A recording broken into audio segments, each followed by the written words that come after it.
Siddhanath career अकॅडमीच्या माध्यमातून मला वेळोवेळी या ठिकाणी सरांनी बोलवले, प्रारंभी सरांचे आभार मानतो आणि सगळ्यात महत्त्वाचं म्हणजे मी तुम्हाला मार्गदर्शन करण्यासाठी इथे उपस्थित नाही, त्याचं कारण तुम्हाला सांगतो.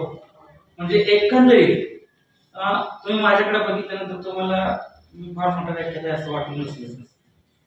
मी खरं सांगतो तुम्हाला, माझं राहणीमान जसं की तुमच्या आत्ताच्या काळामध्ये तुम्ही राहता, म्हणजे तुम्हाला कसं राहणीमान आवडतं, वन साइड टू साइड काय वेगवेगळ्या स्टाईल आलेले असतात, त्या स्टाईल प्रमाणे आपण त्या काळामध्ये वागण्याचा प्रयत्न करतो. पूर्वीच्या काळामध्ये आमच्या अगोदर ज्या हिरोचे चित्रपट प्रसिद्ध होते त्या हिरोची स्टाईल त्या काळची माणसं करायची. पुन्हा थोडासा जमाना चेंज झाला, दुसरे हिरो आले, पुन्हा राहणीमान चेंज झालं. बऱ्याच अंश आपण त्याला बघतो, जे आपल्याला आवडतं त्याचा अनुकरण करण्याचा आपण प्रयत्न करतो. तसंच काही समाजा बाबतीत लक्षात ठेवा, आमच्या शाळेची एवढी स्ट्रिक्टता होती की आमच्या शाळेमध्ये बालपणापासून अगदी 12वीचं कॉलेज होईपर्यंत कोणालाही केस वाढवायची अजिबात परवानगी नव्हती. आणि त्या काळात आम्हाला केस वाढवायची खूप इच्छा असायची, त्या काळात मिळाली नाही. त्याच्यानंतर ह्या काळात ती जपायचा प्रयत्न केला. त्याच्यामुळे लक्षात ठेवा, तुमच्या माहितीसाठी सांगतो, अगदी मी जेव्हा FY ला गेलो, FY ला विजय सिंग मोहिते पाटील कॉलेजमध्ये माझा प्रवेश झाला.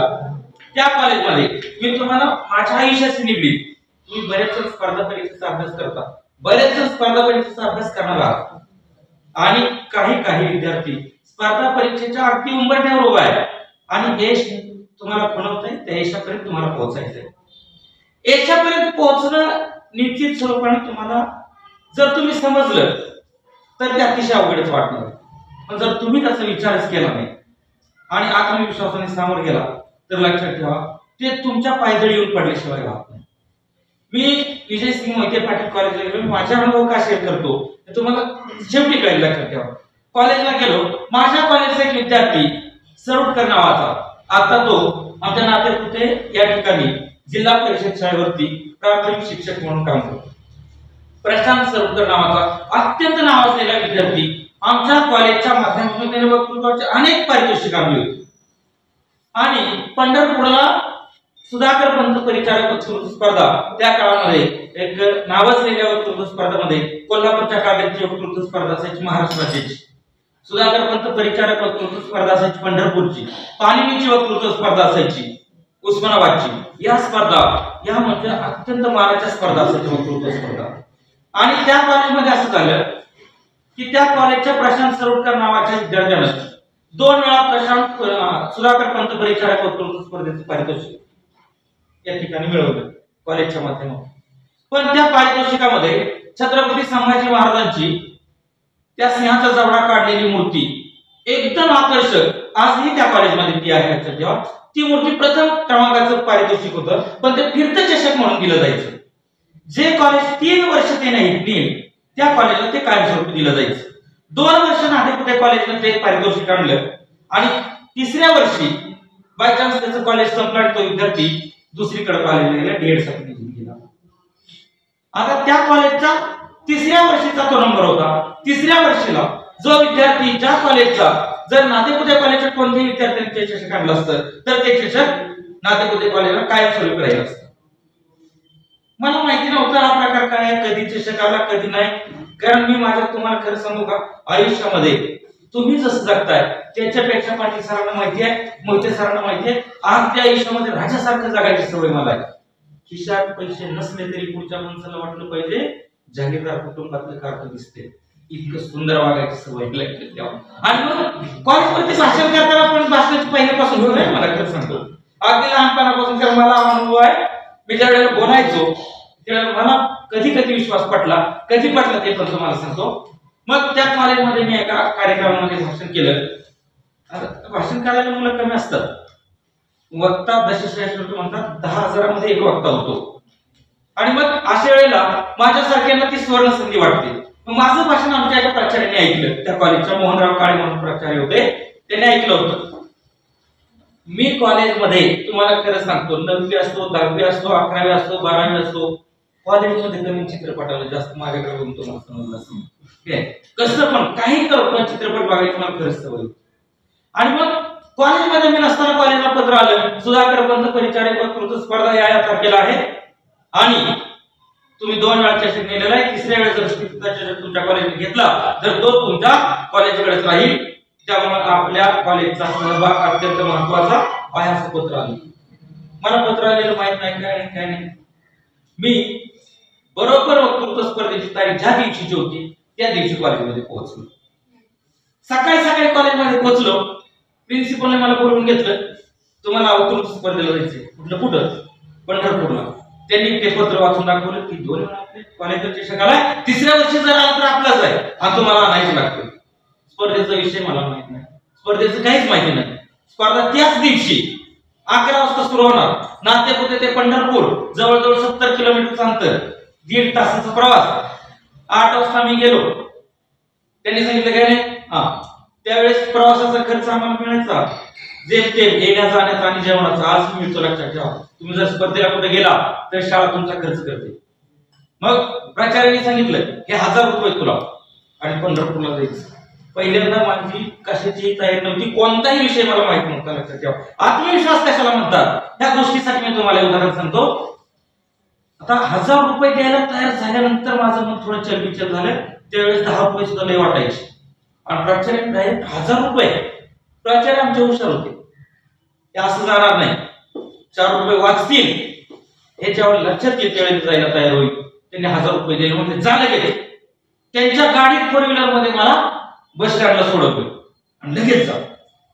स्पर्धेच्या विषयाचं पत्र माझ्या हातात होतं. स्पर्धेचा एक विषय मला माहिती नव्हता. स्पर्धेचा विषय मी आजही तुम्हाला सांगतो. त्याच्यामध्ये एक विषय होता राधेय कमते एक अनाकलनीय व्यक्तिमत्व, म्हणजे कर्णावरती तो विषय होता. मृत्यूजय कादंबरीवरती तो विषय होता. दुसरा विषय होता मराठी अमृतातही पैजा जिंके संत ज्ञानेश्वर महाराजांचा तो विषय होता. आणि तिसरा विषय होता चित्रपट समाज परिवर्तनाचे प्रभावी माध्यम. मी सगळी अटी घेतली, एसटीत बसलो. एक ओळ माहिती नाही, काय बोलायचं माहिती नाही. माझं गाव माळशिरस, राहिला माळशिरस मध्ये. नात्यापोत्यातून जाताना पंढरपूरला अगोदर माळशिरस लागतं. गाडीत बसलो, म्हणलं राहू दे स्पर्धा. माळशिरसचं तिकीट काढलं 1000 रुपयापैकी, बाकीचे पैसे खिशात ठेवले. माळशिरसच्या बस स्टँडवर उतरलो आणि घरी जायला निघालो. स्पर्धेला काय गेलं नाही म्हणल्यावर काय सांगायचं. 2 वेळा चषक आणलाय, तिसऱ्या वेळेस आला नाही. तू घेत जाणार नाही म्हणलास तर आम्ही दुसऱ्याला पाठवलं असतं. मनात थोडीशी भीती निर्माण झाली. तेवढ्यात तुम्हाला सांगतो, तुम्ही ओढापचे जीप बघितले असतील. आता तुमच्या काळात ते जास्त दिसत नाहीत. आमच्या काळात ओढापचे जीप असायच्या आणि जीपवाले फुल गाणी लावायचे त्या जीप मध्ये. एकदम पॅसेंजर गोळा करायचे आणि लगेच चित्रपटाची गाडी सुरू व्हायची आणि गाणी ऐकत ऐकत प्रवास असायचा त्या काळात. बरोबर शांच्या बाहेर पडलो, नको जायला म्हणून, आणि चित्रपटाचं एक गाणं त्या ठिकाणी लागलं, आखिया मी नाही कमी आखिया चुरा क्या तूने किया जादू. थोडंसं थांबलं. मी खरंच सांगतो, थांबल्यानंतर माझ्या मनात असं विचार आला, ठीक आहे चालेल चित्रपटावर बोल, काय अवघड आहे तेवढं. एसटी सोडली होती, खाली उतरलो होतो, गाणं ऐकलं आणि जीप मध्ये बसलो. जीप मध्ये बसून पंढरपूरच्या स्पर्धेला मी निघालो. गाडीतच मी हातावरती काय काय काय काय काय लिहित होतो. लिहित स्पर्धेच्या ठिकाणी पोहोचलो. पोहोचल्यानंतर तुम्हाला खरं सांगतो, स्पर्धा सुरू झाली आणि स्पर्धेमध्ये माझ्या मनाचं वाचन मी सुरू केलं. 99% त्यामध्ये एकही उदाहरण मी माझ्या आयुष्यात खरं दिलं नव्हतं. काय एकही गोष्ट कुठल्या साहित्यातली नव्हती, पण ती कुठल्या तरी साहित्यातली आहे, कुठल्या तरी साहित्यिकाची आहे, अशा पद्धतीने मांडण्याचा प्रयत्न केला. आणि आश्चर्य तुम्हाला सांगतो, सगळ्या बोगस भाषणाचा पहिला नंबर आला. पहिला नंबर आला की आला. तुम्हाला त्याच्या पुढची गोष्ट सांगतो. वाणा उत्पात नावाचे लेखक तुम्ही वाचले असतील, प्रवचनकार होते ते पंढरपूरचे. गेल्या 2 वर्षापूर्वी त्यांचं निधन झालं. अमेरिकेमध्ये, इंग्लंडमध्ये त्यांची प्रवचन व्हायची, लक्षात ठेवा. एकदम मोठं व्यक्तिमत्व वाणा उत्पात सरांचं. अत्यंत सुंदर बोली भाषा वगैरे त्यांची. आणि ज्यावेळेला भाषण झालं त्यावेळेला तुम्हाला सांगू, बक्षीस वितरणाचा कार्यक्रम सुरू झाला. त्यावेळेचे नगर विकास मंत्री अर्जुन गुजराती होते, लक्षात ठेवा. तुम्ही सर्च जर केलं तर मी जे बोलतोय ते 100% सत्य आहे. आता तुमच्या पुढे मी खोटं बोलत नाही, कारण आता मी थोडा सेटल आहे, वेळ सेटल आहे, त्याच्यामुळे आता खोटं बोलायची गरज नाही. त्याच्यामुळे लक्षात ठेवा, तुम्ही जर सर्च केलं तर अरुण गुजराती नावाचे नगर विकास मंत्री होते काँग्रेसच्या मंत्रालयात. त्यांच्या हस्ते पारितोषिक वितरण होतं आणि पारितोषिक वितरणाला वाणा उत्पादनाचं भाषण सुरू झालं. आणि भाषण सुरू झाल्यानंतर त्यांनी सांगितलं की मी स्पर्धेमध्ये आलेले एक स्पर्धक बघितला, त्या स्पर्धकाकडे बघितलं, तो स्पर्धक आहे का कोणाबरोबर तरी याला मला कळालं नाही, पण स्पर्धकांमध्ये तो बसला होता म्हणून मला थोडा डाऊट येत होता की याला कदाचित स्पर्धक असू शकेल. त्याच्या कानावरती असलेले केस बघितले आणि मला वाटलं ही काय बोलणार. पण ज्यावेळेस स्पर्धक पुढे बोलायला सुरुवात झाली, ग्रामीण भागातला माळशिरस सारख्या माळा नावाचा पोरगा आणि त्याच्या तोंडातून अक्षरशः सरस्वती वाहताना ऐकायला मिळाली, इतकं सुंदर बोलला. मला पहिल्यांदा कळलं या जगामध्ये बाजारपेठेमध्ये जो बोलतो त्याच्या बोलण्याला किंमत आहे. खरं किती बोलतो, खोटं किती बोलतोय, बोलून घेत नाही. लक्षात ठेवा, स्पर्धेमध्ये पहिल्या क्रमांकाला आज ही छत्रपती संभाजी महाराजांची ती मूर्ती माझ्या महाविद्यालयामध्ये विजयसिंह शंकरराव मोहिते पाटील महाविद्यालय नाशिक होते, त्याचं नाव बदलून आता प्रतापसिंह मोहिते पाटील महाविद्यालय केलेलं आहे. त्या महाविद्यालयामध्ये आज ही ती मूर्ती आहे. याचं कारण फक्त एवढं तुम्हाला सांगतो की ज्या वेळेला तुम्ही आत्मविश्वासाने कुठेही सामोरे जाल त्यावेळेला तुम्ही अजिबात आयुष्यात कधीच कमी पडत नाही. तुमच्या जर मनात शंका आली, एखादा प्रश्न असतो, संधीचं उत्तर असतं, तुमच्या मनामध्ये चलबिचल सुरू होते की या प्रश्नाचं उत्तर नक्की काय, हे काय तुमचा आत्मविश्वास डळमळीत व्हायला तिथून सुरुवात होते. लक्षात ठेवा, स्पर्धा परीक्षा काय असते. तुम्ही बऱ्यापैकी स्पर्धा परीक्षेची तयारी करता, मला माहित आहे. स्पर्धा परीक्षेची तयारी करता, स्पर्धा परीक्षेची तयारी करण्या अगोदर घरी काय अवस्था असते. घरचं जरा बऱ्यापैकी असलं तर पोरगा शेतीत काम करतो, शेतीत काम करणाऱ्या पोराचं जरा बऱ्यापैकी चालतं, आई बाप त्याला सन्मानाने वागवतात. जाऊ द्या, काय नाही, गुरांना वैरण तरी घालतोय, शेतीत खत पाणी तरी घालतोय, शेतीत औषध तरी फवारतोय, जाऊ द्या काहीतरी करतोय, थोडं समाधान असतं. पण ज्यावेळेला शेती पण नसते, आई वडील मजुरी करतात आणि मुलगा ग्रॅज्युएशन होतो, त्यावेळेला आई वडिलांचा असा समज होतो की आपल्या मुलांनी इतकं शिक्षण घेतलंय, त्यांना माहितच नसतं की आयुष्यामध्ये आपण कायमस्वरूपी विद्यार्थीच असतो. आयुष्यामध्ये आपण कितीही शिकलो तरी आपण परिपूर्ण शिक्षण घेतलेलं नसतं. त्या गोळ्या बाबड्या आई वडिलांना माहिती नसतं, त्यांना फक्त एवढंच माहित असतं की माझा मुलगा एवढा शिकलाय पण काहीच काम करत नाही. कसं व्हायचं.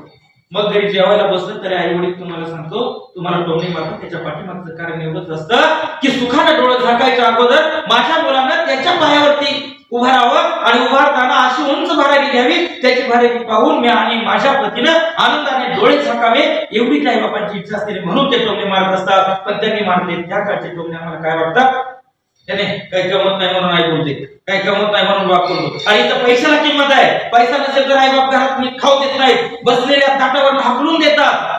आपल्या आई बापांबद्दल आपला गैरसमज व्हायला तिथून सुरुवात होते. पण आई बाप आपल्या उज्ज्वल भविष्याचं कुठंतरी एखादं क्षण आपल्या डोळ्यामध्ये साठवून डोळे झाकण्यासाठी त्या ठिकाणी आतुर झालेले असतात. लक्षात ठेवा, त्यांची तळमळ आपल्याला त्यावेळेला कळत नाही. ओघामध्ये आपण पाऊल टाकता आयुष्यामध्ये तुम्ही बघता, आयुष्यामध्ये आपल्या अवस्था बदलत जातात. कुमार अवस्था, तरुण अवस्था, त्याच्यानंतर पुन्हा अनेक अवस्थांनी वृद्धावस्थेमध्ये आपण जातो. जशा जशा आपल्या वयाच्या आपण अवस्था बदलत जातो तशा तशा आपल्या विचारांच्या पायऱ्या बदलत जातात. जशा जशा विचारांच्या पायऱ्या बदलत जातात तसा तशा आपल्या बुद्धीमध्ये फरक पडत जातो. विचार करण्याची आपली प्रवृत्ती तशी विचार करण्याच्या प्रयत्नाला सुरुवात करते. आणि मग कधी कधी लक्षात ठेवा, जर तुम्हाला योग्य मार्गदर्शन मिळालं नाही तर तुम्ही तुमच्या आयुष्यामध्ये दिशाहीन होत जाता. लक्षात ठेवा, तुम्ही दिशाहीन होऊ नये याच्यासाठी लक्षात ठेवा, तुमच्या आई वडिलांचं कष्ट फार महत्वाचं असतं. तुमच्या आई वडिलांनी तुम्हाला दिलेले त्यावेळेचे बोल, खडे बोल असतील ते फार महत्वाचे असते. की तुम्ही किती अंतःकरणावरती किती मनाला लावून घेता याच्यावरती तुमचं भविष्य उज्ज्वल ठरतं. लक्षात ठेवा, की उज्ज्वल करायचं काही वडिलांना तसंच दुर्लक्षित करून सोडून द्यायचं हे तुमच्या हातात असतं. लक्षात ठेवा, मी तुम्हाला खरं सांगतो, मध्ये सरांच्या माझी या ठिकाणी परिचय झाला. आई वडील काय असतात हे मलाही फारसं कळत नव्हतं. लक्षात ठेवा, मी आधी नोकरीला लागलो. पहिल्यांदा 3 वर्ष आम्हाला, तुम्हाला सगळ्यांना माहितीये, 3 वर्ष पगार नाही, मानधनच असतं. मानधनानंतर पुन्हा 3 वर्षांना परमनंट होतं, 3 वर्षांना प्रस्ताव होतो, पुन्हा मग पगार सुरू होतो. माझ्या आईची खूप इच्छा होती. आम्ही 9 भावंड आहे, 9 पैकी 8 जण आम्ही नोकरीला. लक्षात ठेवा, एकही 5 महिने 5 पैकी 4 शिक्षक आहेत, एक पाटबंधारे विभागात आहे, बऱ्याचपैकी स्पर्धा परीक्षेत आलेले आहेत. लक्षात, माझा थोरला भाऊ पोलीस आयुक्तालय मुंबई या ठिकाणी. लक्षात ठेवा, स्पर्धा परीक्षेतून एमपीएससीच्या माध्यमातून मंत्रालय कर्मचारी, मंत्रालय क्लर्क म्हणून तो सिनियर वरिष्ठ लिपिक म्हणून त्या ठिकाणी सर्व्हिसला आहे. पण माझ्या आईचं वैशिष्ट्य होतं. लक्षात ठेवा, मी अशा एरियात राहिलो, तुम्ही चांगल्या एरियात राहता, मी अशा एरियात राहतो की ज्या एरियामध्ये सकाळी उठल्यापासून एक जण शिवी द्यायला सुरुवात करतो पूर्वेकडचा, त्याची बंद होत नाही तोपर्यंत पश्चिमेकडचा माणूस शिवी द्यायला सुरुवात करतो. खरं सांगतो, मी मोठेपणा सांगणारा माणूस नाही. ज्या परिस्थितीत आपण घडतो त्या परिस्थितीशी 2 हात करून आपल्याला आपलं भविष्य घडवायचं असतं, आपण काहीतरी करायचं असतं. आणि मग तशा परिस्थितीत बरीच माणसं सांगायची, काय मावशी आमचे वडील वकील आहे, आमच्या आईला जुनी 7वी आहे, तिला शिक्षक व्हायचं होतं, आजोबांनी तिला शिक्षक म्हणून नोकरी करून दिली नाही, तिला त्याची खंत काय वाटायची, पण शिक्षणाचं महत्व केलं होतं. शेजारची माणसं म्हणायची काय वकिली मावशी, कशाला पोरं शिकवताय, इतकी शिकली अजून नोकरी नाही. बघा तरी सुद्धा आमच्या आई सांगायची त्यांच्याकडे लक्ष देऊ नका, काय होईल ते होईल, त्यांच्या नशिबाने शिकल्यानंतर नोकरी लागेल, किमान शिक्षणानंतर कसं जगायचं एवढं तरी कळेल, म्हणून ती मोलमजुरी करायची. मी तुम्हाला खरं सांगतो, माझी आई वकिलाची बायको होती, माझे वडील सोलापूर जिल्ह्यातले मागासवर्गीय समाजाचे पहिले मागासवर्गीय वकील आहेत. आणि 9 भावंडामध्ये तुमच्या माहितीसाठी सांगतो, आज जिथं सेलिब्रिटी असते त्यांची मुलं शिक्षण घेतात त्या 5 पिढीमध्ये माझ्या 3 बहिणीचे शिक्षण झाले. वाडिया कॉलेज, फर्ग्युसन कॉलेज पुण्यात तुम्हाला माहिती असेल, स्पर्धा परीक्षेचा अभ्यास करते त्या विद्यार्थ्यांना नक्की माहिती असेल, त्या ठिकाणी माझ्या 2 बहिणींचं शिक्षण झालं. माझे वडील स्वतः वाडिया कॉलेजचे त्या काळचे LLM ला फक्त एकमेव विद्यार्थी पास झालेले म्हणजे वडील आहेत, लक्षात ठेवा. का तर त्यांचे वडील शिक्षक होते, त्याच्यामुळे शिक्षक असल्यामुळे शिक्षणाचं महत्व त्यांना माहिती होतं आणि त्याच्यामुळे ते त्यांना महत्व सांगायचे. माझ्या घरी गेल्यानंतर लक्षात ठेवा 3 वर्ष पगार नाही म्हटल्यानंतर तिला वाईट वाटायचं, कधी एकदाचा पगार होईल आणि त्याच्यात तो शब्द होईल असं तिला वाटायचं. मग कधी घरी गेल्यानंतर झोपलं तरी ती विचारायची अरे काय दुखतंय का, जायचंय का, दवाखान्यात जायचंय का. त्यावेळी तुम्हाला कसं सांगतो, आजही तुम्हाला त्याची परिस्थिती असते. तुमच्या आई जर तुम्ही गेल्यानंतर तुम्हाला काही प्रश्न विचारत असेल तर तुम्हाला कधी कधी तिचा राग येतो. मी बऱ्यापैकी सांगतो, अगदी मुली असतील तरी सुद्धा, मुलं असतील तरी सुद्धा आपण तिला थोडस रागावून थोडस म्हणतो, गाता दमून आलं झोपू दे, कौकच काहीतरी विचारत असते. जेवायला जरी मी उठवलं तिला तरी तुम्ही तिला कळतात. परत जेवतो म्हणले ना, उगाच सारखं मागे लागू नकोस, काय सारखं त्रास देते तर तुम्ही जेवणारच नाही. पण ज्या वेळेला आई जाते त्यावेळेला तिचं महत्व कळतं, लक्षात ठेवा. 5-6 वर्ष झाली मला पगार नव्हता, 3 वर्ष पूर्ण झाली, प्रस्ताव गेला, आयुक्त साहेब सही करत नव्हते, पाटील सरांना माहिती आहे. 3000 रुपये पगार, आईला वाटायचं पगार हवा, कंटिन्यू काळजी करायची, पगार झाला नाही. कोरोनाच्या काळामध्ये ते आजारी पडले. आजारी पडल्यानंतर आपण आयुष्यामध्ये जी नाती जपतो, जी माणसं कमावतो, ती माणसं श्रीमंतीपेक्षा किती मोठी असतात, लक्षात ठेवा. जवळजवळ सरांना माहिती आहे आयसीयू मध्ये 27 दिवस ती होती, 27 दिवस आयसीयू मध्ये तिचे उपचार झाले. खिशामध्ये 1 रुपया नसलेल्या माझ्यासारख्या माणसानं जवळजवळ 17-17.5 लाख रुपये खर्च केला, 1ही रुपया खिशात नव्हता. फक्त जी माणसं जीवाभावाची जपली होती, त्या माणसावरती आपुलकीनं मी त्यांच्या सुख दुःखामध्ये सहभागी व्हायचो, त्या माणसांनी पैसे दिले. दुर्दैवानं एवढा पैसा खर्च करून त्या ठिकाणी वाचले नाही. 17.5 लाखाचं कर्ज ज्यावेळेला झालं, नोकरीचा पगार झाला, पाटील सरांना माहिती आहे, लोन काढलं, पगार झाल्यानंतर 1 महिन्यानंतर लोन काढलं आणि प्रत्येकाचे पैसे परत केले. कारण ज्या आईनं उभा करण्यासाठी पूर्ण आयुष्य जाळलं, त्या आईच्या डोक्यावरती 1ही रुपयाचं कुणाचं कर्ज असता कामा नये आणि म्हणून तिच्या मृत्यूनंतरही तिच्यासाठी घेतलेला 1 ना 1 छटाम परत केला. याच्यासाठी लक्षात ठेवा, आई वडिलांचं महत्व तुम्हाला ते जिवंत असताना कळलं पाहिजे. आता मला सांगा, तिच्यासाठी एवढा खर्च केला, जर खरंच आत्मा असेल तर तिच्या आत्म्याला समाधान असेल, पण जर आत्माच नसेल तर मला सांगा तिला कळालं असेल की माझ्या मुलाचा पगार झालाय, माझा मुलगा वेल सेटल झालाय, त्याने आता आयुष्यामध्ये यशाची सगळी शिखरं पार केली, राजासारखं जगण्यासाठी तो तयार आहे. नाही, पगार जर जिवंतपणे झाला असता तर तिने मरतानाही समाधानाने, लक्षात ठेवा, डोळे झाकले असते. म्हणून मी सांगतो, तुमच्या आयुष्यामध्ये स्पर्धा परीक्षेमध्ये यश संपादन करणं किती सोपं आहे तुम्हाला सांगतो. मी इथं निवासी शाळेवरती सरांना माहिती लागलो, स्पर्धा परीक्षेतून लागलो. माझ्याकडे बघून तुम्हाला विश्वास बसणार नाही, पण खरं सांगतो 100% येत आहे. मी स्पर्धा परीक्षेतूनच निवासी शाळेला सर्व्हिस लागलो. कसा लागलो तुम्हाला सांगतो. शेखर मोहिते सरांसारखा एक मित्र माझा होता, तिथं आजही त्यांचं कॉम्प्युटर इन्स्टिट्यूट आहे. मग त्या कॉम्प्युटर इन्स्टिट्यूट मध्ये मी का जायचो तर काही नाही, टाइमपास करायचा, फ्री मध्ये तिथं आपलं एकदम वायफाय होतं, कॉम्प्युटरवर बसायचं, मस्त आपल्याला पाहिजे ते बघत बसायचे. व्हिडिओ चांगले असतील, काय असतील, चित्रपट असतील, चित्रपटाचे शॉर्ट असतील, गाणी असतील, मस्त बघत बसायचे. आणि एक दिवशी काहीतरी मनात आलं आणि शेजारचा मुलगा जाहिराती सर्च करत होता नोकरीच्या, म्हणून मी पण जाहिरात सर्च करायला गेलो आणि BSW समाज कल्याणची एक जाहिरात होती.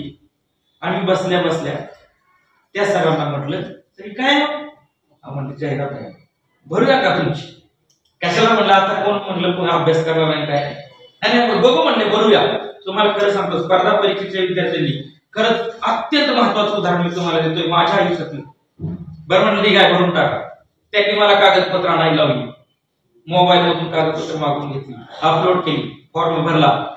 12च्या डिसेंबर मध्ये फॉर्म भरला. कधी? 2012च्या डिसेंबर मध्ये मी फॉर्म भरला नोकरीचा. विसरून गेलो फॉर्म भरलेलं, परीक्षेचं पत्र नाही, काय नाही काय नाही काय नाही.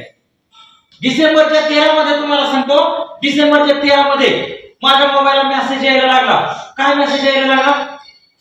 डिसेंबरच्या 13 मध्ये मोबाईलला मेसेज आला की DSW आणि काहीतरी मेसेज आहे. मला कळत नव्हतं काय आहे. पुन्हा इन्स्टिट्यूट मध्ये गेल्यानंतर म्हटलं सर DSW काय बघता का? कारण बाबाची मुलं इंग्लिश मीडियमला आहेत, आम्ही मराठी शाळेत शिकलो. इंग्लिश मीडियमचे सगळे तुम्हाला माहिती आहे मेसेज येतात. मग त्यांना सांगितलं काय, ते म्हणतात बाबा वेबसाईट ओपन करू. वेबसाईट ओपन केली, उद्या परीक्षा आहे, आज दिवसभर मेसेज यायला लागले. वेबसाईट ओपन केली तर त्यात रिसिट आला. परीक्षा कधी? सोलापूरमध्ये दुसऱ्या दिवशी सकाळी 9 वाजता ऑनलाईन परीक्षा. एक पेपर माहिती नाही, एका प्रश्नाचं उत्तर वाचलं नाही, कुठलाच अभ्यास नाही, आणि परीक्षा कधी? उद्या सकाळी 9 वाजता. तर करायचं काय? ते म्हणले रिसिट काढून बघा. पण जाऊन या म्हणले, काय असेल टाइमपास करून यायचा. नशीब कशाला म्हणतो बघा. रिसिट घेतलं, खिशात ठेवलं, आधार कार्ड घेतलं, खिशात ठेवलं, फोटो घेतला ठेवला, संध्याकाळी झोपताना शर्ट काढलं, निवांत झोपलं, धावल्या म्हणलं जायचं. पण बाय चान्स नशीब किती बलवत्तर होतं बघा. पहाटे 5 वाजता मला जाग आली आणि झोपच येईल. पहाटे 5 ला जाग आली, झोपच येईल ना. म्हटलं आता काय करायचं, झोप येईल. झोपण्याचा प्रयत्न केला तर झोप आली नाही. 5:30 ला आंघोळच केली. ठीक आहे म्हणलं आता डायरेक्ट परीक्षेला जाऊनच यावं. परीक्षेला जाऊन यावं म्हणून 2 व्हीलर घेतली आणि परीक्षेला निघालो. एकही प्रश्न कधी वाचला नव्हता स्पर्धा परीक्षेचा. पण ज्यावेळेला मी कॉलेज पर्यंत शिकत होतो, उद्याच्या पेपरचा अभ्यास असंच करायचो आणि तरी पेपर क्लिअरच असायचा, म्हणजे पास तर होत होतो. गोष्टी परमेश्वराने तेवढी चांगली दिली होती. परीक्षेला गेलो, स्पर्धा परीक्षेचा पेपर ऑनलाईन. नशीब असं की जे प्रश्न मला यायचे, जे प्रश्न मी पोरांना तिकडे क्लास घ्यायचे त्यावेळेस शिकवायचो, तेच सगळे प्रश्न बऱ्यापैकी पडले. आणि शेवटचा प्रश्न क्लिक केला आणि मी सांगितले 100% आपण इथे पात्र ठरलो आणि आपल्याला नोकरी लागणारच. घरी आलो, 2-3 मित्र म्हणले कसा गेला पेपर? 100% नोकरी लागणार. ते हसायला लागले. एक प्रश्न वाचला नाही म्हणले, आम्ही किती वाचतोय. नशीब कसं असतं बघा, किती वाचतो ना आम्ही. इतक्या परीक्षा दिल्या लागलं नाही, तो काय लागणार आहे. निकाल लागला आणि माझं नाव 27 नंबर लागलं. किती? 27. घ्यायचे होते 80 27 नंबरला नाव आलं. तरी दुसऱ्या लगेच असताना मुलाखतीला गेलो. मुलाखतीला पुण्यामध्ये आयुक्त कार्यालयात मुलाखत मी आयुष्यामध्ये पहिलीच दिली. लक्षात ठेवा, कधी आयुष्यात मुलाखत दिली नाही. मला मुलाखत प्रकार सुद्धा माहिती नव्हता काय. आणि मुलाखतीला गेलो. 5-6 माणसं इकडं, 2-3 लेडीज इकडं, पुढे 2-3 अधिकारी, इकडे एक कॅमेरा असाच लावलेला, इकडे एक व्हिडिओ कॅमेरा. मुलाखत सुरू झाली. काय विचारलं त्या प्रश्नाची उत्तर जशीच्या तशी मला वाटेल तशी दिली. आणि शेवटी उत्तराला मला एक प्रश्न विचारला मॅडमने, सर तुम्हाला कुठेही करावी लागेल, तुमच्या जिल्ह्यात मिळणार नाही, करणार का? नोकरी नसलेल्या माणसाची अवस्था काय असते? नोकरी लागल्यावर वाटते आपल्या गावाकडे असावी, नसते त्यावेळेस तुम्हाला पण वाटत असेल गडचिरोली 100% जातो, पगार निम्माचे गेलं बघा. तशी माझी अवस्था होती. म्हणलं मॅडम कुठे मी टाका. आता म्हणलं तरी इकडूनच मी जायला तयार आहे. मॅडम हसल्या, 100% म्हणले तुमचं काम झालंय. त्याच ठिकाणी मला कळलं ऑर्डर आली सांगलीमध्ये. स्पर्धा परीक्षेचा अभ्यास करणाऱ्या विद्यार्थ्यांना सांगण्याचं तात्पर्य एवढंच आहे, लक्षात ठेवा, तुम्ही कंटिन्यू जर अभ्यासात असाल तर हे 100% तुमचं आहे. 100% म्हणजे 100%. अजिबातच त्यात काहीच अडचण नाही. आमच्याकडचे वाघमोडे सरना माहित आहे. वाघमोडे सर तुमच्या गावाशेजारच्या शिवनीचे आहेत, लक्षात ठेवा. शिवनीच्या वाघमोडे सरांचा 10वीला शिवनीच्या शाळेमध्ये पहिला क्रमांक आहे. 10वी मध्ये तुम्ही गेला तर तिथं फाट्यावरती त्यांचं नाव आहे. सायन्स मध्ये फाट्यावरतीच्या कॉलेजला त्यांचा सायन्स मध्ये पहिला नंबर आहे 12वी मध्ये. आणि आता ग्रामसेवकची परीक्षा पास झाले. उद्या त्यांचं डॉक्युमेंट व्हेरिफिकेशन आहे, कागदपत्रांची पडताळणी आहे. लक्षात ठेवा, म्हणजे त्यांनी घरची कामं करत करत अभ्यास केला आणि त्यांनी ते यश संपादन केलं. फक्त एक लक्षात ठेवा, दुर्दैव कुठं होतं तर तुम्हाला जी गोष्ट साध्य करायची आहे त्या गोष्टीपासून तुम्ही विचलित कुठल्या गोष्टी नव्हता, त्या गोष्टी टाळणं अत्यंत महत्वाचं आहे. सगळ्यात महत्वाचं म्हणजे तुम्हाला तर सांगू का, मला सुद्धा झोपताना झोप यायच्या अगोदर थोडंसं इंस्टाग्राम बघावं वाटतं आणि थोडंसं बघावं वाटतं आणि 1:30-2 वाजले तर ती इंस्टाग्राम चालू काय. मी खरंच सांगतो तुम्हाला, ते इंस्टाग्राम ठेवूच वाटत नाही. मग वेगवेगळ्या रील्स, कुठं कमेंट्स असतील, कुठं विनोदी असतील, कुठं वेगवेगळ्या रील्स असतील. त्यामध्ये मी काल बघितलेली रील्स तुम्हाला सांगतो, एकदम छान आणि उत्तम रील होती. अगदी मी आतापर्यंत ज्या रील्स बघितल्या त्यापैकी मला आवडलेली रील्स, त्या रील्स मध्ये असं दाखवलं होतं. लक्षात ठेवा, तुम्ही आता त्या पाहिल्यावरती आहात म्हणून तुमच्यासाठी सांगतो. लक्षात ठेवा, अगदी मार्गदर्शक म्हणून नाही, तुमचा मोठा भाऊ म्हणून सांगतोय असं समजा. काय मग त्या रील्स मध्ये असा एक सीन होता, एक मुलगी आपल्या बॉयफ्रेंड बरोबर निघून चाललेली असते रेल्वे स्टेशनला. तुम्ही सगळ्यांनी बघितले असेल, पळत पळत चाललेली असते ती. बॉयफ्रेंडचा हात हातात धरलेला असतो आणि ती पळत पळत चाललेली असते. रेल्वे निघायला सुरुवात होते आणि बॉयफ्रेंड रेल्वे मध्ये चढतो आणि ती त्याचा हात सोडते. तुम्ही सगळ्यांनी बघितले असेल, ती हात सोडते आणि हात सोडताना ती हात सोडायच्या अगोदर तिच्या डोळ्यासमोर चित्र आलेलं दाखवलं त्यांनी की स्वतःच्या वडिलांच्या खांद्यावरती बसलेली असते आणि वडील दोन्ही हात धरून तिला नाचवत असतात आणि देव दाखवत असतात. तिला वडिलांची आठवण होते आणि तिच्या लक्षात येतं की अरे बापाने गाडीनं आपला परमेश्वर दाखवला, हे विश्व दाखवलं, त्या आई बापापेक्षा आपण ज्याला घेऊन चाललोय पळून तो काही एवढा मोठा आहे का. तिने लगेच हात सोडला आणि परत फिरली, एकटाच बॉयफ्रेंड निघून गेला आयुष्याच्या या स्पर्धेमध्ये. सुद्धा लक्षात ठेवा, तुम्हाला इंस्टाला त्या मुलीनं जसा त्या बॉयफ्रेंडचा हात सोडला तसा इंस्टाग्रामचा आणि फेसबुकचा हात तुम्ही सहज अंगत सोडण्याचा प्रयत्न करा. एकदा तुम्ही जॉबला लागला ना, त्या आयुष्यभर इंस्टाग्रामवरच राहा. ऑफिसमध्ये ते काम नसतं, तुम्हाला माहित आहे. लागणारा खचून प्रयत्न करावे लागतात आणि लागल्यानंतर आजचं काम उद्या, उद्याचं परवा, मग अधिकाऱ्यांनी काम का झालं नाही, दुसरं काम अडचण असतो निवांत. मग आयुष्यभर तुम्ही बघा, कोणत्याही कार्यालयात गेल्यानंतर अधिकारी काय करत असतात, सारखे मोबाईलवरच असतात. मास्तर सुद्धा वर्गात शिकवताना बघा मोबाईल घेऊनच असते खाली. बाकीच्या माणसाला वाटतंय की मास्तर ऑनलाईन शिकवते काय, पण मास्तर ऑनलाईन नुसतं बघतोय रील्स. बघा ह्याचा इफेक्ट काय होतो, आपल्या आयुष्यात महत्वाचा व्यक्ती निघून जातो आणि आपलं कॉन्सन्ट्रेशन जे आहे, लक्षात ठेवा, आयुष्यामध्ये यशस्वी होण्यासाठी तुमचा आत्मविश्वास आणि तुमची एकाग्रता, ह्या दोन गोष्टी इतक्या महत्वाच्या आहेत. त्या दोन गोष्टी असल्या ना तर तुम्ही आयुष्यामध्ये किती मोठ्या संकटावरती मात करू शकता. लक्षात ठेवा, याच्यासाठी तुम्हाला माहित नसेल तुमच्या आई वडिलांच्या अपेक्षा कशा असतात. आमच्याकडे फलटण तालुक्यातलं जिंकी नावाचं गाव आहे, त्या जिंकी नावाच्या गावात एक वस्ती आहे, कदम वस्ती म्हणून. त्या कदम वस्तीवरती 22-23 वर्षापूर्वी एक पोरगा भरपूर शिक्षण घेत होता. शिक्षण झालं, मोठा शिकायचा, आई रानात काम करायची. त्याचा MPSC मध्ये नंबर लागला काय आणि त्याला सुरुवातीला जिल्हाधिकाऱ्याच्या ऑफरसाठी पत्र आलं. आईला माहितीच नव्हतं जिल्हाधिकारी MPSC काय आहे. पत्र आलं, लोक म्हणले तुझा पोरगा मोठा अधिकारी झाला. आई रानात, मुलगा कागदपत्र पडताळणीला, मुलगा हजर झाला कामावर. तुम्हाला काय सांगतो, गरीब कुटुंबातल्या त्या बाईनं मुलगा हजर झाला. जाताना मुलाला तिच्याकडे असलेले काय 5-50 रुपये दिले, त्या काळात खूप होते. मुलगा हजर झाला, लोक म्हणले मुलाचा सत्कार करायचा. गावातली सुज्ञ माणसं असतात, आयुष्यभर तुम्हाला त्रास देतील. लक्षात ठेवा, जोपर्यंत तुम्ही यशस्वी होत नाही तोपर्यंत आई बाबाला सांगतील कारण कुठं बी बोंबलत फिरतय, नीट लक्ष दे, सारखं मोबाईल मध्ये असतंय, पेतय का बघ. तुम्हाला खरं सांगतो, तुमचा एकही शेजारी तुमच्याबद्दल पॉझिटिव्ह तुमच्या आई वडिलांना कधी सांगत नाही. आणि जेव्हा तुम्ही यशस्वी होता त्यावेळी सगळ्यात जास्त नाव ठेवलेलं पहिला हा घेऊन येतं. लक्षात ठेवा, पहिला पेढा सत्कार त्या बाईचा कलेक्टर झाला. लोक आली म्हणले तुमच्या मुलाचा सत्कार करणार आहे आणि तुमचा मुलगा उद्या येणार आहे, तुम्ही घरी थांबा, कामाला जाऊ नका. त्या मुलीला माहिती नव्हती की कलेक्टर काय आहे, फक्त एवढंच माहिती की कोणतरी मोठा साहेब झालाय. त्या काळात साहेबच म्हणायचे सगळ्याला, मोठा अधिकारी झाला की साहेब.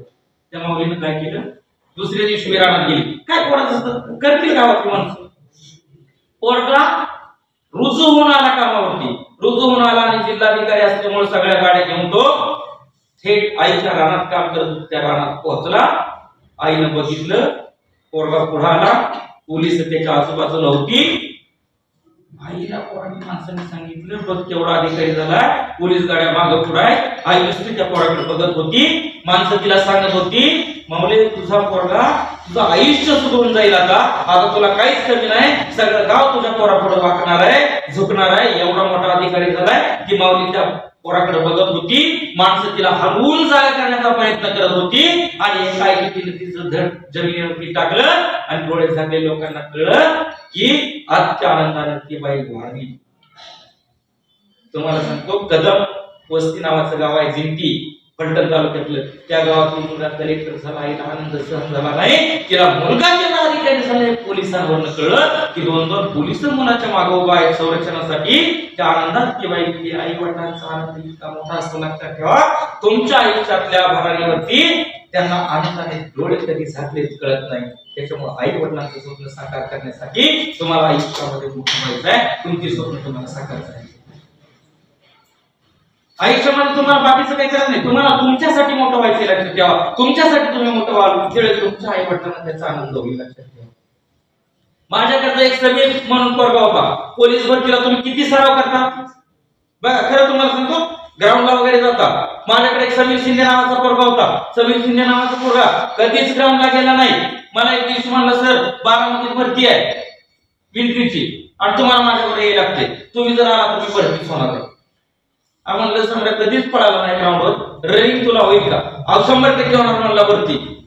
पोरग रोजची प्रॅक्टिस करणाऱ्यांच्या पुढं जवळ 200 मीटर पळत होतं. शेवटची काही अंतर त्याने चालत कापलं तरी 3ऱ्या नंबरनं मिल्की भरती. आज मिल्की भरतीत आहे. तुम्हाला वाटलं तरी त्याचा नंबर घेईल. लक्षात ठेवा. माझ्याकडे असलेला भगत नावाचा विद्यार्थी तो मिल्की भरती झाला. माझ्याकडे असणारा नितीन नेताजी गाडगे आणि त्याचा भाऊ दोघं पोलीस भरती झाले. लक्षात ठेवा. ग्राउंड जास्त नव्हतं, ग्रामीण भाग, खेडेगाव, अकॅडमीचा पत्ता नाही. आता तुम्हाला अकॅडमी वगैरे माहिती आहे, तुम्हाला सराव माहिती आहे. आता काय झालं, त्या काळामध्ये सराव नव्हता, त्या काळात अकॅडमी नव्हत्या, त्यामुळे त्या काळात ग्राउंडला एवढी स्पर्धा नव्हती. आता काय झालंय, सगळीकडे अकॅडमी झाली. अकॅडमी आता गावापर्यंत पोहोचल्या, त्याच्यामुळे ग्राउंडला सुद्धा स्पर्धा वाढल्या. बरोबर आहे. त्याच्यामुळे मार्क तुम्हाला ग्राउंडला जास्त मार्क मिळवणं फार कठीण झालं. त्या काळात असं नव्हतं, त्यामुळे सहजासहजी भरती व्हायची. लक्षात ठेवा. पण आत्मविश्वासाने जी पुढे गेली ती पोरं तुम्हाला सांगतो यशस्वी झाली. नंबर पहिला येणारा विद्यार्थी बिल गेट्सच्या कंपनीमध्ये सॉफ्टवेअर इंजिनियर म्हणून काम करतो आणि जेमतेम बिल गेट्स कितीतरी लोकांना नोकरी देऊन जातो. म्हणजे तुमच्या बुद्धीची तुम्ही कमी मार्क पडले पण खचून जायची गरज नाही.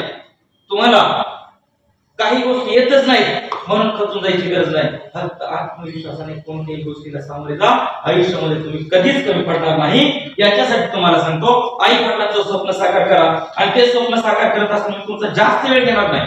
काय मला माहिती आहे, तुम्ही बराच वेळ अगोदर बसला काय आणि त्यानंतर पुन्हा मी आल्यानंतर तुम्हाला बराच वेळ बसायला लागेल. पण तुम्ही बऱ्यापैकी किती जण प्रामाणिकपणे बघा स्पर्धा परीक्षेचा अभ्यास करत असताना प्रामाणिकपणे मी तुम्हाला असं म्हणणार नाही की तुम्ही 10 तास अभ्यास करा.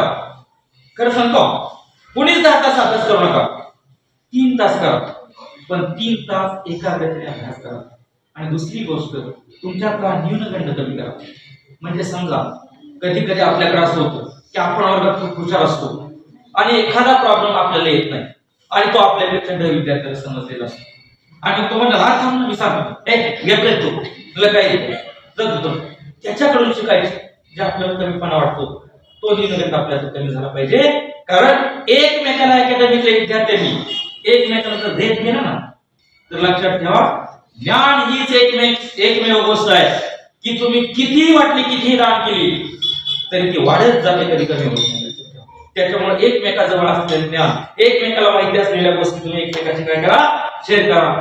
शेवटी जाता जाता तुम्हाला मी एवढंच सांगेन की तुमच्या आई वडिलांचा आदर ठेवण्याची जर तुमच्यामध्ये क्षमता असेल, तुमचा बाप हटक्या कपड्यामध्ये असलेला बाप जर गावात फिरत असताना तुम्ही त्याला कवटाळून मिठी मारून हा माझा बाप आहे सांगण्याची ताकद आणि क्षमता तुमच्यात ठेवत असाल न लाजता, तर लक्षात ठेवा कोणतीही नोकरी तुमच्या पायात आहे. लक्षात ठेवा. पण तुमचा बाप जर गावात फटक्या कपड्यावर गेला तरी फटके कपडे का घातले याची जाणीव जर तुम्हाला राहिली नाही आणि माझ्या भविष्यासाठी माझ्या कल्याणासाठी, माझ्या भावंडांच्या कल्याणासाठी, माझ्या आईसाठी, आमच्या सगळ्या कुटुंबासाठी बाप अर्ध्या कपड्यात राहतोय आणि त्या बापाची लाज आम्हाला का वाटावी, ह्या जर गोष्टीचा तुम्ही त्याग केला तर लक्षात ठेवा आयुष्यामध्ये तुम्ही कधीच कमी पडणार नाही. कारण लक्षात ठेवा योगायोग आणि आशीर्वाद एवढी मोठी देणगी आहे. आयुष्यभर तुम्ही जर अभ्यास केला, समजा तुम्ही तात्याचा ठोकळा वाचला, कोणाची व्याकरणाची पुस्तकं वाचली, हे सगळं वाचले तुमचं तोंडपाठ आहे आणि एखाद्या स्पर्धकाने जेमतेम काही जनरल नॉलेजची पुस्तकं हाताळली, आधी 4-2 पानाची ती पुस्तकं हाताळली आणि परीक्षेला तो गेलाय, तुम्ही गेलाय, सुदैवानं तुम्ही वाचलं नाही आणि त्यानं वाचले ती प्रश्न, त्याने वाचली 2-3 पुस्तकं असलेली, तुम्ही वाचलेली 50 पुस्तकं असतील, त्याने वाचलेली 2-3 पुस्तकातले प्रश्न जर आले तर तुमच्या 50 पुस्तकाचा उपयोग होतो का? 2-3 पुस्तकं वाचणारा तो स्पर्धक तुम्हाला अपलोड करून कुठे जातो, पुढे जातो. लक्षात ठेवा तो सिलेक्ट होतो आणि तुम्ही मागे पडता का? याच्या पाठीमागे लक्षात ठेवा कर्मधर्म आणि आई वडिलांचे आशीर्वाद असतात, गोरगरिबांचे आशीर्वाद असतात. तुम्ही केलेल्या चांगल्या कामाची पोचपावती तुमच्याकडे असते. माझ्या 9वी 10वी 11वी 12वीच्या विद्यार्थ्यांना तर महत्त्वाचं सांगाय बाळांनो की आयुष्यामध्ये काय करा, सगळ्या गोष्टी करा, पण ज्या गोष्टी करायच्याच नाही त्या गोष्टी करणारच नाही, या गोष्टीचे मात्र 100% कारण हे वयच असं असतं. या वयामध्ये अभ्यासाच्या गप्पा कमी असतात आणि निरर्थक गोष्टीकडे तुमचं जास्त लक्ष असतं. मी तुमच्या सगळ्यांसमोर या गोष्टी उघड उघड सांगण्याचं कारण एवढंच आहे. का सांगतो तुमच्या समोर उघड उघड? मी तुम्हाला मार्गदर्शन करताना तुमचा भाऊ म्हणून मार्गदर्शन करतो, तुमचा भाऊ म्हणून तुमच्या बरोबर विचार शेअर करतोय. लक्षात ठेवा मी तुम्हाला म्हणजे फार मोठा वक्ता शिवाजीराव भोसले वगैरे या प्रकारचा वक्ता म्हणून बोलत नाही, तर मी तुमच्यातलाच एक म्हणून बोलण्याचा प्रयत्न करतो. कारण मोठ्या मोठ्या माणसांनी खेचून आणलेले यश आपल्याला समजण्या पलीकडचं असतं. आणि प्रत्येक माणूस तुम्हाला सांगू का, स्पर्धा परीक्षेत यशस्वी झालेल्या 99% स्पर्धकांचं भाषण जर तुम्ही ऐकलं तर ते प्रतिकूल परिस्थितीतून मी कसा घडलो हे सांगत असतात. बरोबर? कुणी असं सांगितलं की एखादा IAS अधिकारी झालाय आणि त्याला असं सांगितलंय अरे IAS परीक्षा माझ्यासाठी काहीच नव्हती रे, माझा अभ्यासच एवढा होता, कुठलाही प्रश्न आला तर माझा तोंडपाठच होता आणि मग IAS काय, तुम्ही सहजच झालो IAS. कुणी सांगितलंय का? मी 10 तास अभ्यास करत होतो, रानातलं काम करत होतो, उपाशी मरत होतो, खायला अन्न नव्हतं, एवढ्या कष्टात पण IAS. लक्षात ठेवा कुणीही ज्यावेळेला यशस्वी होतो त्यावेळेला त्याच्या पार्श्वभूमीमध्ये कधीच माझी परिस्थिती पॉझिटिव्ह होते हे सांगत नाही. लक्षात ठेवा 99% तर माहित नाही. तुम्हाला इंद्रजित देशमुख माहित आहे ना? इंद्रजित देशमुख IAS अधिकारी, 10वीत चांगल्या मार्काने पास, 12वीत 3 वेळा नापास.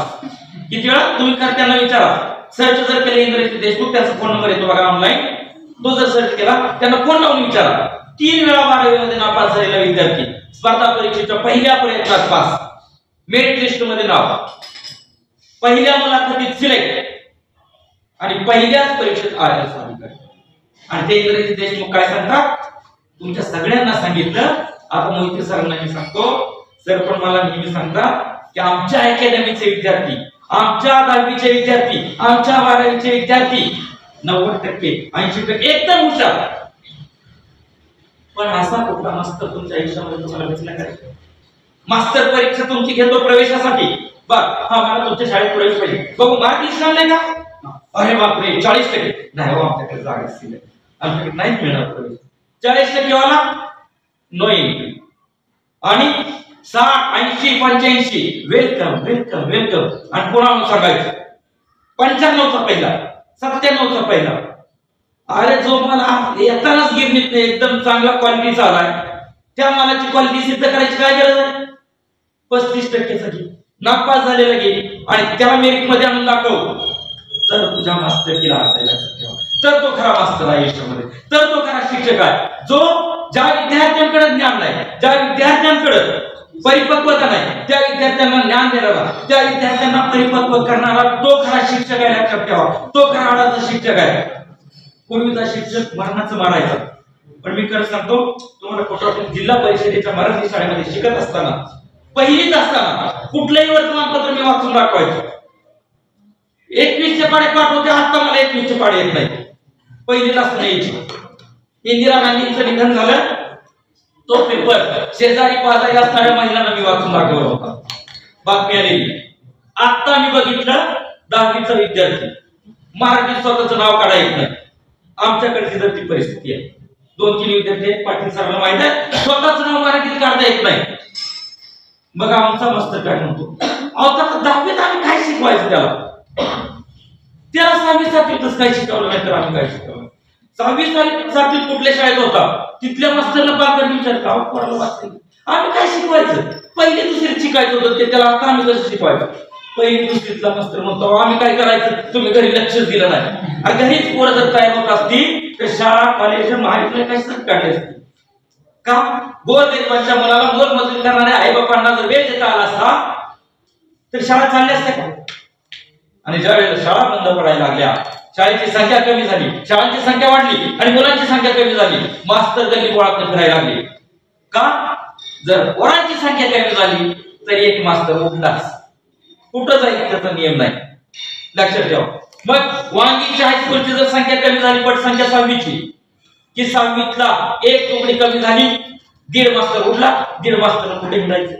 मग कुठं कोकणात कमी जागा असेल तर तिथे जायला लागते. मग ती जागा आपल्या वाट्याला येऊ नये म्हणून आजचा मास्तर पोरं उठून खायला लागला, लक्षात ठेवा. पोरं गोळा करायला लागला. पूर्वीचा मास्तर मुलांच्या, मी खरंच सांगतो सर पण आहे पाटील सर पण आहे, पूर्वीचा मास्तर मुलांच्या भवितव्यासाठी झटत होता. पूर्वीचा मास्तर बेचे पाडे एबीसीडी नाचून शिकवत होता आणि म्हणून प्रत्येक मुलगा घडत होता. आजचा मास्तर पाट्या टाकायचं काम करायला लागला म्हणून मुलगा घडण्यापेक्षा बिघडायला लागला आणि बिघडलेली मुलं जास्त करून आमच्या गावाकडच्या वाट्याला यायला लागली. कारण गावाकडं त्या मुलांना अकॅडमी नसतात, गावाकडच्या मुलांना एक्स्ट्रा क्लासेस नसतात. त्यामुळे या स्पर्धा परीक्षेच्या या तळ्यामध्ये ती मुलं कुठेतरी काटा होताना दिसतात. आणि ज्या मुलांना अगदी म्हणजे आई वडील सर्व्हिसला आहेत, सगळं पूर्ण आहे, ती मुलं त्या स्पर्धा परीक्षेचे क्लास करतात. तुम्हाला सांगतो 12वीच्या परीक्षेनंतर किंवा 12वी मध्ये आल्यानंतर आपला मुलगा IIT ची परीक्षा देण्याचा प्रयत्न करतो, त्याचा अभ्यास करतो. पुण्यामध्ये जर तुम्ही गेला तर 10वी पास झाल्याबरोबर मोठ्या घरातली मुलं जे आहेत IIT चा क्लास करतात. IIT च्या क्लासची फी तुम्हाला माहित आहे. तुमच्या माहितीसाठी सांगतो, माझ्या भावाचा मुलगा सरांना माहिती आहे IIT ची परीक्षा त्याला द्यायची होती. चांगला अगदी एकदम मस्त एक्सलंट इंग्लिश बोलणारा, एकदम मस्त, एकदम हुशार आणि त्याला डॉक्टर व्हायची इच्छा होती आमच्या वडिलांची. पण तो म्हणला नाही मला IIT करायची. क्लास विचारायला गेलो, क्लासची फी सांगितली, वर्षाची फी क्लासची 1,80,000, मेसची फी वेगळी. त्याची जिद्द होती, ठीक आहे म्हटलं क्लास लावला. लावल्यानंतर एक 7-8 महिने त्याने क्लास केला आणि मला म्हटलं अंकल काही गरज नाही मला क्लासची, मला येते तीच आहे क्लासमध्ये, मी घरीच अभ्यास करेन. त्याने घरी पुस्तकं घेतली, घरी अभ्यास केला. IITच्या प्रवेश परीक्षेसाठी त्याला घेऊन मी पुण्याला गेलो. बालेवाडीचं सेंटर होतं, बालेवाडीच्या सेंटरला एसटीनं पहाटे पोहोचलो. पहाटे 4:30-5 वाजता बालेवाडीत पोहोचलो. पोहोचल्यानंतर थंडीचे दिवस होते. तुम्हाला खरं सांगतो परिस्थिती तुम्हाला घडवते. ज्याची परिस्थिती चांगली आहे ती परिस्थिती चांगली असल्यामुळं कुठेतरी कमी पडतात. कारण माझी परिस्थिती चांगली आहे बघू रे परत, पण ज्याची परिस्थिती खराब असते त्याची परिस्थिती त्याचं शिल्प घडवते. त्याला घेऊन गेलो. थंडीचे दिवस होते, थंडी वाजत होती, स्वेटर सुद्धा नव्हता, एकदम गाठून गेलता. आजूबाजूची कागद गोळा केली, पानपट्टी उघडी होती तिथनं काडी पेटी घेतली, जाळ केला, शेकोटीला शेकत बसला. आयुष्यामध्ये मला सगळ्यात मोठी दुःखाची गोष्ट वाटायची IITच्या प्रवेश परीक्षेला येणारी पालक 99% 4 व्हीलर मध्ये आपले पाले घेऊन येत होते, लक्षात ठेवा. आणि मी माझ्या पुतण्याला घेऊन गेलो. तो स्वेटर नव्हता, पेन पॅड सुद्धा त्याच्या हातात नव्हतं आणि तो थंडी वाजते म्हणून कागदाची शेकोटी करून मी त्याला शेकोटीला शेकवत होतो. तो विद्यार्थी IITच्या पहिल्या परीक्षेमध्ये सगळ्यांना क्लिष्टच लागला. कोणतंही कॉलेज त्याचं नाव येतच होतं, लक्षात ठेवा. त्याने कोट्यायम केरळचं कॉलेज निवडलं. आज तो IITच्या शेवटच्या वर्षाला, लक्षात ठेवा, शेवटच्या वर्षाला असणारा तो विद्यार्थी. त्याला सांगितलं की दादा तुला पैसे पाठवले, आजही तुम्हाला खरं सांगतो एक निष्ठता तुमच्यामध्ये असू द्या. तुमच्यामध्ये आई वडिलांच्या स्वभावाची, संस्कृती याची नाळ जुळलेली असू द्या. आई वडिलांना एका छापमानाने फसवणार नाही याची जिद्द आणि आकांक्षा महत्वाकांक्षा तुमच्यामध्ये असू द्या. मी त्याच्या खात्यावरती पुण्यात असताना 10,000 रुपये टाकले. दादा तुला लागतील खर्चायला. त्याला 500 रुपये काढायचे होते. तुम्हाला खरं सांगतो 500 रुपये काढताना त्याने मला फोन केला. 100 रुपये काढताना सुद्धा आज सुद्धा तो फोन करतो. लक्षात ठेवा. फोन केला अंकल मला 500 रुपये लागणार आहे आणि मला एक पुस्तक घ्यायचंय. माझा एक पुतण्या बहिणीचा मुलगा बाचा तिथंच आहे. तो म्हणला राहुल माझे 500 रुपये काढू नका. माझा भाऊ तिथंच पोलीस आयुक्ताला आहे. तुम्हाला सांगितलं त्याने सांगितलं राहुल माझा माझ्या किंमत 1,500 रुपये का. बाय चान्स असं झालं की भावाच्या किंमत 1,000 काही निघलेच नाही. काहीतरी इश्यू व्हायचं निघलं नाही. म्हणून त्या भाच्यानं काय केलं 2,000 काढले याच्या खात्यातून. मेसेज केला त्याला खात्यातून 2,000 काढले. म्हणलं राहुल भाई मी तुम्हाला 500 सांगितले होते. त्याने सांगितलं तुझ्या पप्पाच्या खात्यातून 1,500 काढायचे होते पण निघले नाही. ती परत येते म्हणून आत्ताच्या आता ते पैसे परत भरायचे. 1,500 रुपये आत्ताच्या आता बँकेत भरायचे. मी 500च काढतो म्हणून अंकलला सांगितलं होतं. तुझ्या पप्पाला सांगितलं मला काय सांगायचं 1,500 रुपये भरायचे. त्या पोराने 1,500 रुपये भरायला त्या वाच्याला परत बँकेत पाठवलं आणि पैसे भरून घेतले. आजही माझा भाऊ कधी त्याच्या नादाला लागत नाही. आणि माझ्या भावाला तो कधीच काय मागत नाही. का? कारण त्याच्याकडे मागून वेळ घालवण्यापेक्षा माझा चुलता जर माझ्यावर विश्वास ठेवून माझ्यासाठी झटत असेल तर त्याच्याच एकनिष्ठ राहून त्याच्या महत्वाकांक्षा इच्छा पूर्ण करणं माझं कर्तव्य आहे. अशा पद्धतीने जगतो. आज 1 रुपया खर्च करताना तो विचार करतो. लक्षात ठेवा तुम्ही सुद्धा तुमच्या आई वडिलांचा 1 रुपया खर्च करताना लक्षात ठेवा हा 1 रुपया माझ्याकडून त्यांच्या रक्ताची कमाई आहे.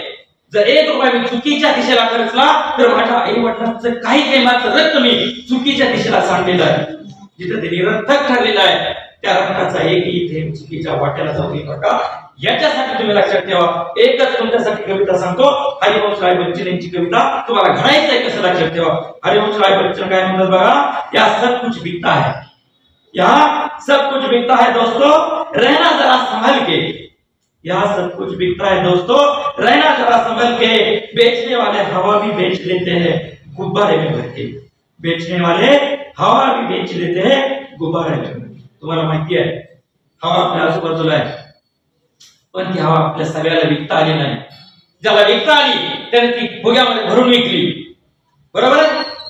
म्हणजे जर विकायची क्षमता तुमच्यात असेल तर तुम्ही काही विकू शकता. लक्षात ठेवा. सच बिकता है झूठ बिकता है बिकती है हर कहानी. सच बिकता है झूठ बिकता है बिकती है हर कहानी.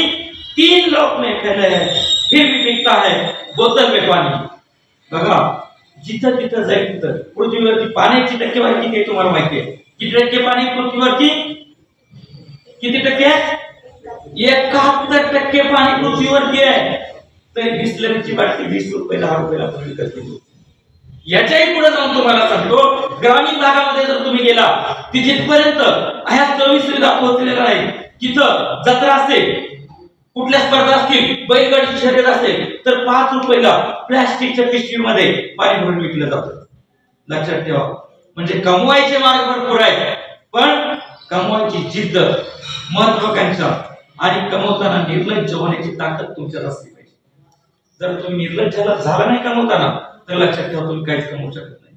म्हणजे मी फुग्याचा व्यापार कसा करू मी बिस्लरी विकायचा प्रयत्न कसा करू. माझा भाऊ तुम्हाला सांगतो आजही पोलीस आयुक्तालयात कामाला आहे पण आज सुद्धा रक्षाबंधनला आम्ही राख्याचा व्यवसाय करतो.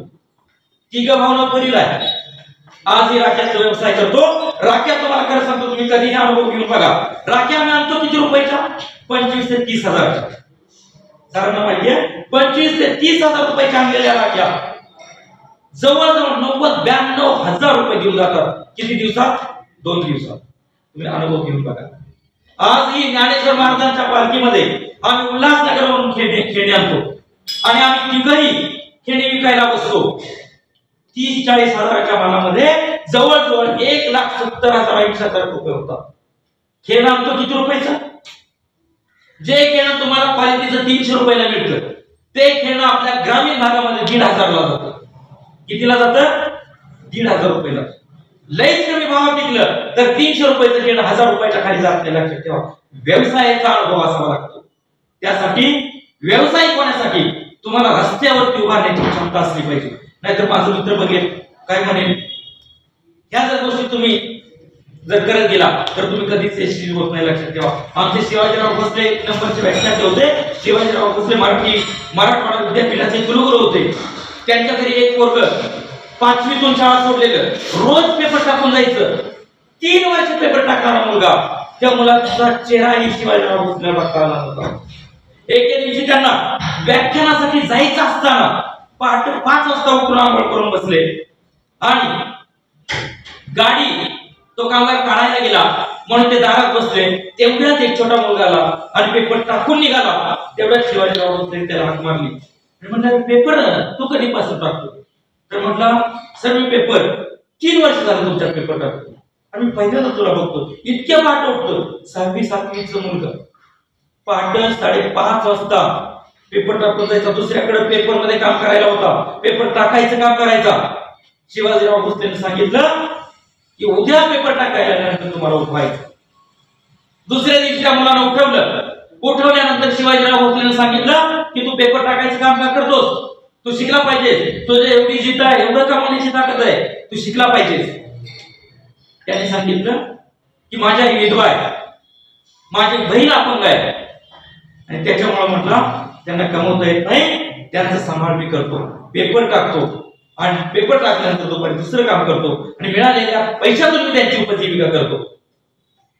शिवाजीराव भोसलेने सांगितलं, लक्षात ठेव, तुला दर महिन्याला तुझ्या आई वडिलांचं धान्य वगैरे करून देण्याची जबाबदारी माझी आहे, शाळेचा तुझा खर्च करायची जबाबदारी माझी आहे.